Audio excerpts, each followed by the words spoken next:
बिहार दिसम कुड़ा कने लिट्टी चुखा जम जम ते हरा वाका कालू से ये मैंने कुड़ी बंदूलड़ में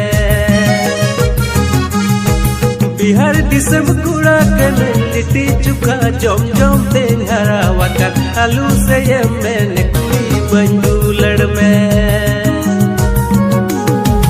हम लगी दिया दुलड़ गाड़ा गी तिल हो कम गिया तारी सा काम हो